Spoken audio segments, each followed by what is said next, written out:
Hi friends, in the next few lectures we shall be discussing in detail some of the commonly used sorting algorithms.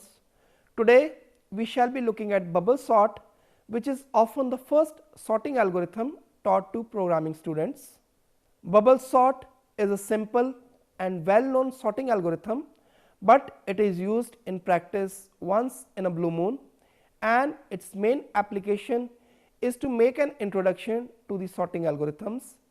Bubble sort belongs to order n square sorting algorithms, which makes it quite inefficient for sorting large data volumes. Ironically, few algorithms can claim the definition of the bubble sort. The bubble sort, while unarguably not the best algorithm, is arguably not the worst either. It is one of the simplest algorithms both from programming and understanding point of view, and offers an approachable introduction to sorting algorithms. Its quality of stopping when the list is ordered is useful, though other sorts can do the same trick. The quality of moving towards order during each pass, though perhaps not the most efficiently, has value. Another important property of bubble sort is that it is stable.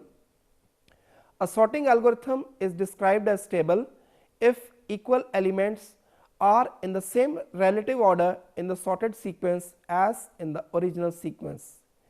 In fact, many of the otherwise best sorting algorithms are not stable.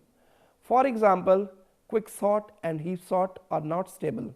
Now coming to the algorithm, bubble sort is a simple and slow sorting algorithm that repeatedly steps through the collection, compares each pair of adjacent elements, that is first time through compare item 1 with item 2, second time compare item 2 with item 3 and so on, and swaps them if they are in the wrong order.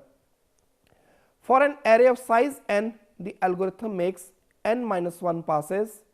The first pass checks n elements, the second pass checks n minus 1 element, and last pass checks the first 2 elements only.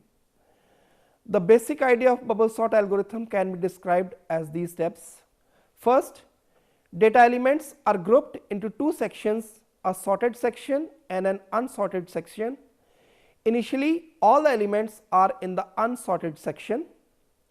Second, go through every element in the unsorted section and rearrange its position with its neighbor to put the element with higher order on the higher position. At the end, the element with the highest order will be on the top of the unsorted section and moved to the bottom of the sorted section. Third step, repeat step 2 until no more elements are left in the unsorted section. In the sorting algorithm, if we watch the move of the elements with higher orders, they are like bubbles in the water floating slowly from the bottom to the top.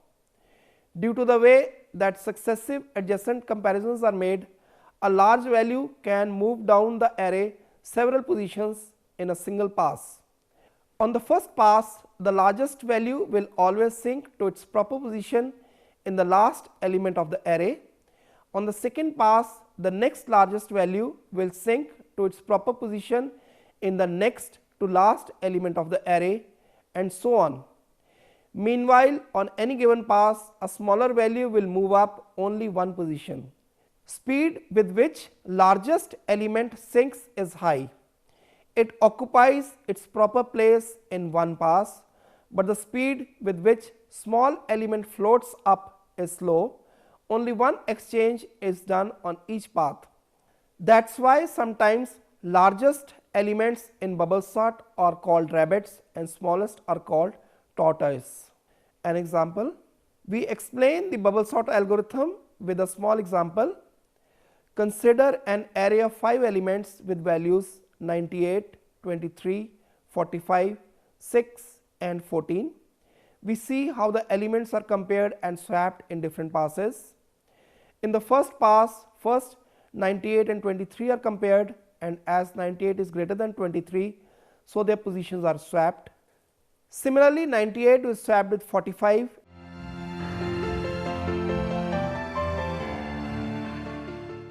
and next with 6,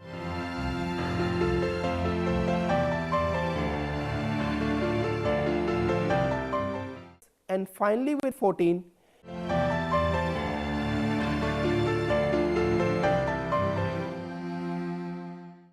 and exchanges the positions with all of them as its value is higher.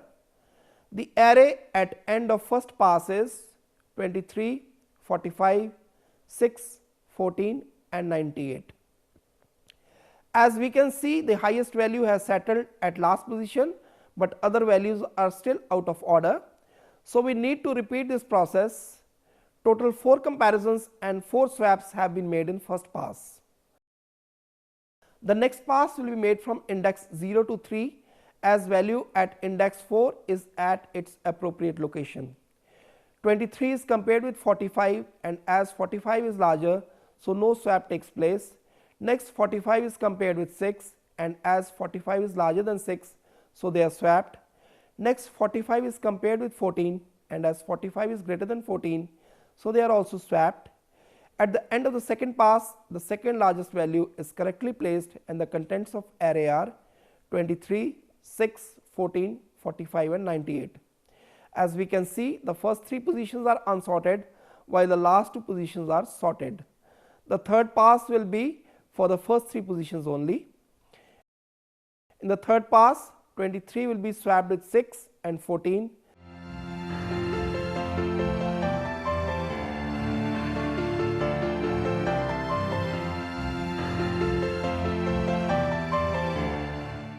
The array at the end of the third pass is 6, 14, 23, 45 and 98.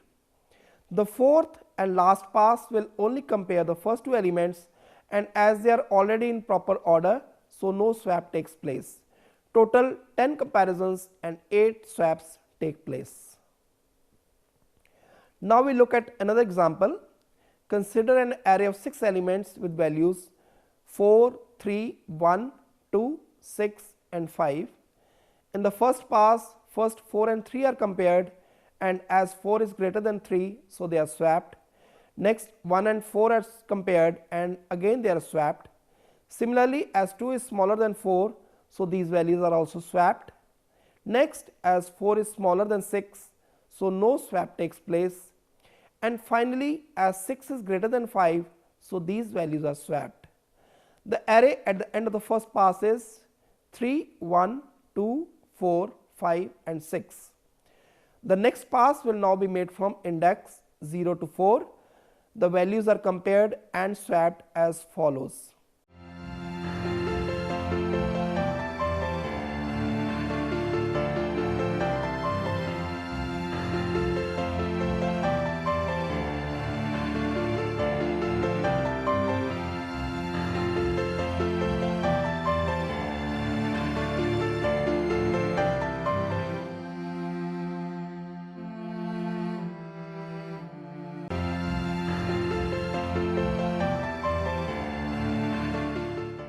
The array at the end of second pass is 1, 2, 3, 4, 5 and 6. We observe that the array is now sorted, but still 3 more passes are made without swapping any element, as total n minus 1 passes have to be made as shown.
To take care of such situation, bubble sort puts the condition that if there are no exchanges in a pass, then the sorting is complete. Thus, when we find that there is no exchange in third pass, we stop at that point only. This point is often missed in many implementations. Implementation.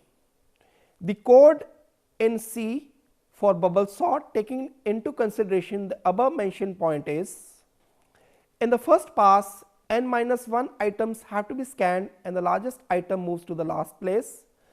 On the second pass, the second largest item will move to its correct position, and on the third pass, stopping at item n-3, the third largest item will be in its correct place. It is this gradual filtration or bubbling of the larger items to the top end that gives this sorting algorithm its name. There are two ways in which the sort can terminate with everything in the right order. It could complete by reaching the n-1th pass and placing the second smallest item into its correct location. Alternatively, it could find on some earlier pass that nothing needs to be swapped, that is, all adjacent pairs are already in correct order. The variable swapped is used to check if no swap takes place in a pass.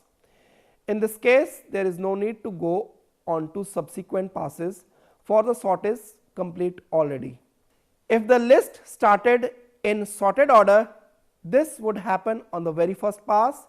If it is started in reverse order, it would not happen until the last one.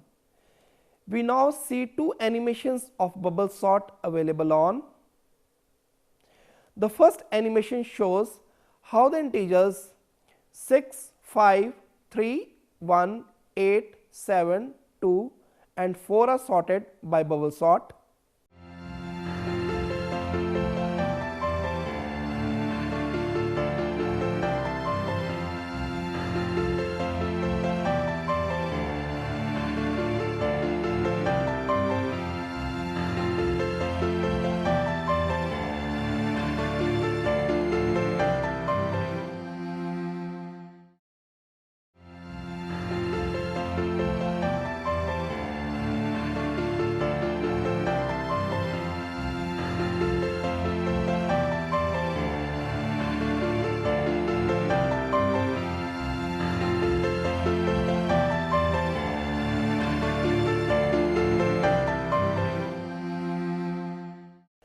The second animation of bubble sort sorts a large set of random values.